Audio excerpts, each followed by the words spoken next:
Bisa cekcok pesepeda dengan pengendara di jalur sepeda kawasan Sudirman Tamrin, Jakarta kembali terjadi. Ya, kali ini seorang pesepeda terlibat adu mulut dengan pengendara ojol.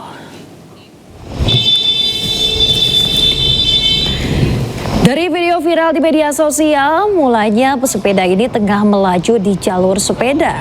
Saat itu terdengar suara klakson diduga dari pengendara ojek online. Pesepeda sempat bingung, kemudian keduanya pun bersitegang. Saat adu mulut, sepeda milik pesepeda sudah terjatuh di dekat terowongan Kendal Sudirman. Sementara itu pemirsa, driver ojol kabur setelah ditegur oleh driver ojol lainnya.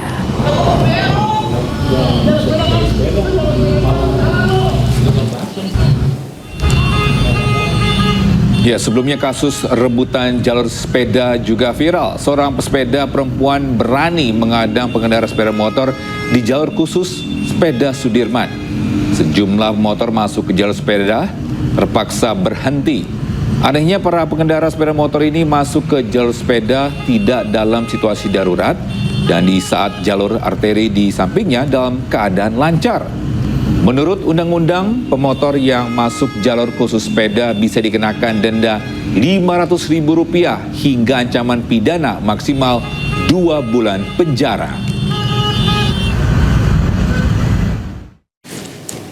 Untuk mengetahui informasi terkini, kita sudah bergabung dengan rekan kami, Anissa Rizkia di jalur pesepeda Sudirman, Jakarta. Ya, Anissa, apakah masih banyak pemotor yang nakal masuk ke jalur sepeda?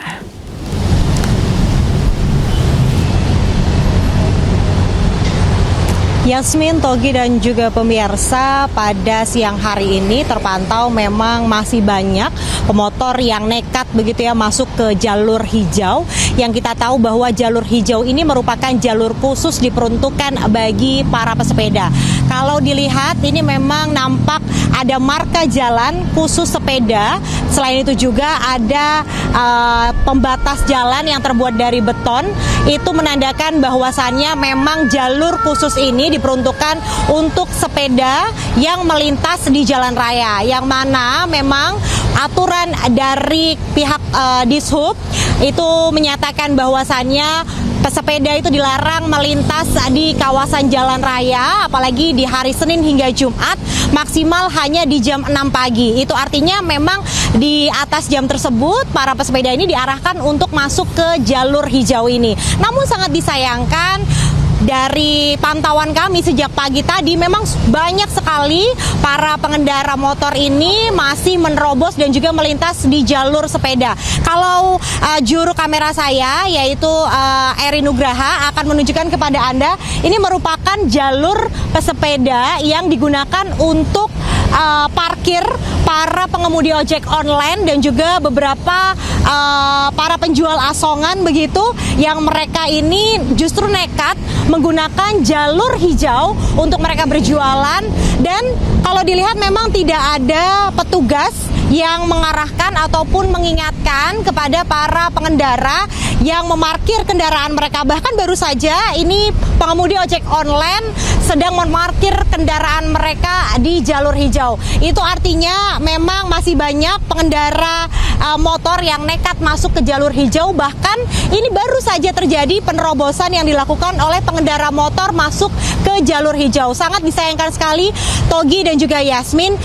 Mengacu pada Undang-Undang Nomor 22 Tahun 2009, apabila ada pengendara motor yang masuk ke jalur hijau ini akan dikenakan denda sebesar Rp500.000 atau minimal kurungan penjara selama 2 bulan.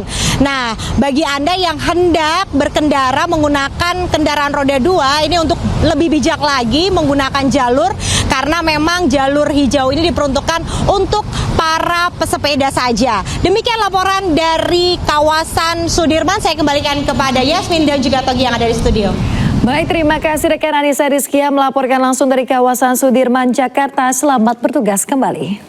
Anda kembali di AYSUD, pemirsa. Menteri Luar Negeri Indonesia Sugiono menjelaskan keputusan Indonesia bergabung dalam anggota Dewan Perdamaian atau Board of Peace untuk menciptakan perdamaian di Palestina. Ya, sementara terkait iuran $1 miliar Amerika Serikat atau 17 triliun rupiah, menurutnya bersifat sukarela.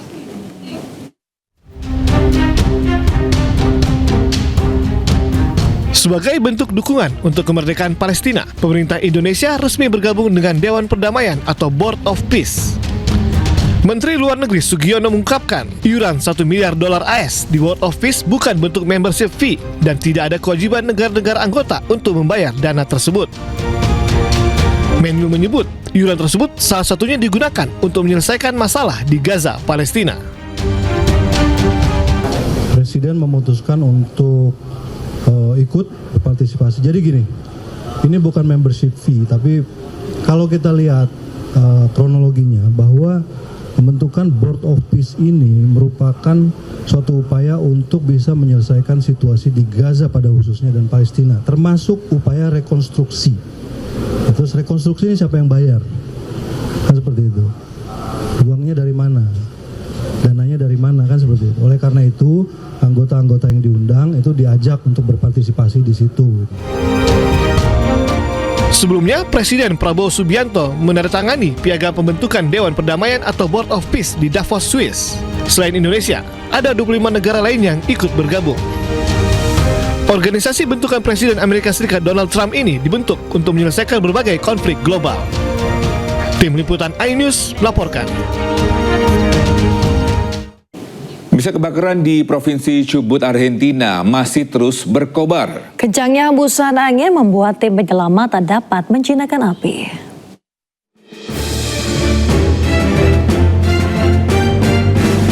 Provinsi Chubut memperingatkan bahwa kebakaran hutan di daerah Villa Lago Rivadavia, Argentina masih terus berkobar. Petugas pemadam kebakaran dan sukarelawan berusaha mengendalikan api di tengah kepulan asap tebal. Angin yang kencang membuat petugas gabungan tidak dapat menguasai lahan yang terbakar seluas 35.000 hektar ini.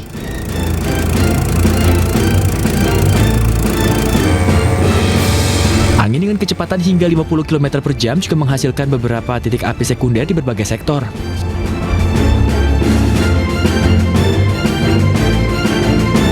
Gubernur Chubut meminta pemerintah untuk mengevaluasi pemecatan otoritas Taman Nasional Los Alerces dengan alasan dugaan kelalaian dalam pengelolaan kebakaran hutan yang telah melanda daerah tersebut selama beberapa minggu. Ya, pemirsa, api berkobar usai ledakan terjadi di sebuah pabrik biskuit di Yunani. Ya, 5 orang tewas akibat insiden ini.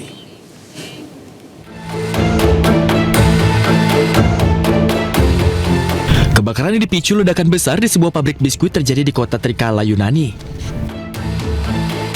Petugas pemadam kebakaran berusaha memadamkan api yang berkobar di dalam reruntuhan dinding pabrik yang hancur.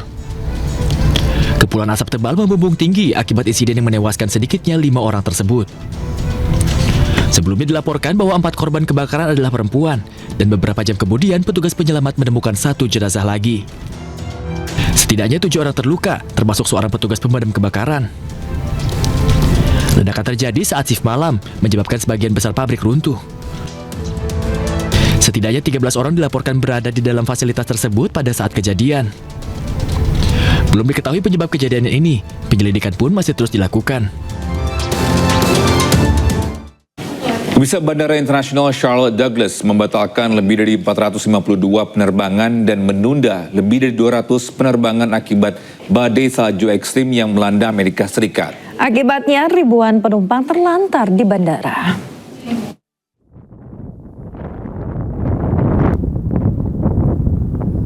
Sejumlah petugas bandara melakukan pembersihan landasan pacu di Bandara Internasional Charlotte Douglas dari timbunan salju. Sejumlah alat berat dikerahkan guna mempercepat pembersihan salju dan landasan. Menurut laporan, badai salju ekstrim menyebabkan setidaknya 452 penerbangan dibatalkan dan lebih dari 200 penerbangan tertunda dan menyebabkan bandara ditutup sementara.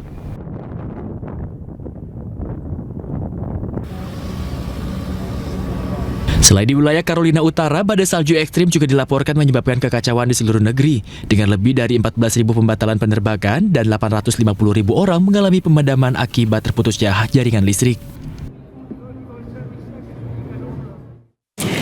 Pemirsa, kekacauan meletus di Minneapolis saat polisi dan aktivis anti-ICE bentrok. Ya, Presiden Donald Trump menuduh wali kota Minneapolis telah menghasut pemberontakan dan melalui retorika arogan.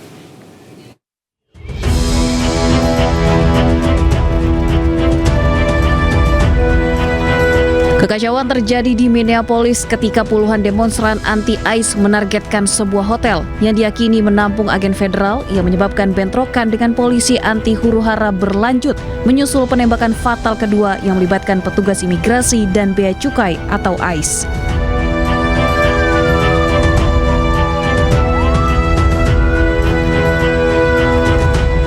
Polisi yang tiba kemudian menggunakan granat kejut dan gas air mata hingga beberapa orang ditangkap.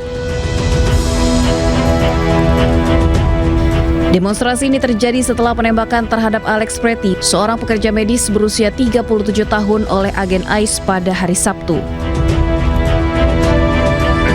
Presiden Amerika Serikat Donald Trump menuduh wali kota Minneapolis menghasut pemberontakan melalui retorika arogan. Gedung Putih menyatakan Presiden Trump tidak ingin melihat adanya kekerasan di jalanan Amerika Serikat. President Trump does not want any Americans to lose their lives in the streets of America and in American communities across the country. He believes what happened on Saturday is a tragedy. Governor Walz and again the mayor, who have been encouraging these left-wing agitators to come out and to harass and to dox and to threaten ICE and to make this conversation about and smear lies about federal law enforcement. Gedung Putih kini menunggu kerjasama penuh dari Gubernur Walz dan Frey untuk menyerahkan semua warga asing ilegal yang ditahan oleh otoritas lokal kepada agen federal. Bisa 2 buah kapal tenggelam di perairan Filipina hingga menewaskan sejumlah ABK dan penumpang. Proses evakuasi pun berlangsung dramatis. Dan informasi ini sekaligus menutup jumpa kita di iNews Today edisi hari ini. Temukan informasi-informasi terbaru lainnya di www.inews.id dan cuplikan tayangan berita iNews dapat Anda saksikan di kanal YouTube @official iNews. Setelah ini pemirsa Anda bisa langsung menyaksikan program iNews Siang bersama rekan kami Sabrina Hasila dan juga Bernadetta Ginting. Saya Yasmin Natania. Dan saya Togi Senggang pamit undur diri. Have a great day. Bye-bye.